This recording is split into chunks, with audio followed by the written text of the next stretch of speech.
I was 21 when I learned that silence could be heavier than gunfire. We had been moving since before dawn, a slow file of shadows along a dry riverbed that cut through the hills like a scar. My pack bit into my shoulders, my rifle felt heavier than it had during training, and every single step required intent. In training, movement is just repetition. Out there, movement is a decision you might have to justify for the rest of your life. I was third in the column, close enough to see the back of the point man's helmet, but far enough to feel completely alone. The radio was quiet, which was never comforting. Quiet meant everyone was listening, and listening meant everyone was afraid of missing something small, something that could change everything. We halted near a cluster of low buildings just as the sun broke the ridge. The light changed everything. Shadows vanished. Distances started to lie. What had looked abandoned a moment ago now just looked empty, and empty was so much worse. Empty meant unknown. My job was security on the eastern approach. I knelt behind a broken wall and scanned the ground, forcing myself to slow my breathing the way they taught us. In those moments, your mind really fights you. It invents movement. It turns rocks into threats and the wind into footsteps. True discipline is choosing not to believe your own fear. Then I heard it.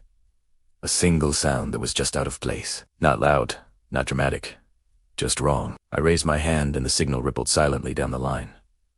Everything froze. It felt like even the birds paused. Seconds stretched into what felt like an eternity. I remember thinking how strange it was that my hands were perfectly steady when my thoughts were an absolute mess. The order finally came to move, careful and controlled. We cleared the buildings one by one.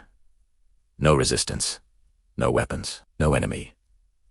Just dust, old furniture, and signs of people who had left in a hurry months before we ever arrived. When it was over, some of the tension drained away, replaced by this mix of embarrassment and relief. Someone joked quietly. Someone else laughed a little too loudly. But I stayed where I was, watching the eastern ground, because I had already learned that relief can be just as dangerous as fear. Later that day, we found what the sound had been. It was just a loose sheet of metal, shifting in the morning breeze.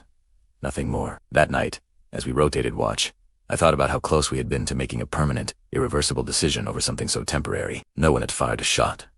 No one would ever know how near it came. There would be no report written about restraint, no medal for choosing not to act. But that was the real lesson the field gave me. Courage wasn't the moment your weapon went loud. Courage was the moment you held it, still, trusted your training, and accepted the responsibility for whatever came next. Thanks for listening. If this story meant something to you, consider subscribing.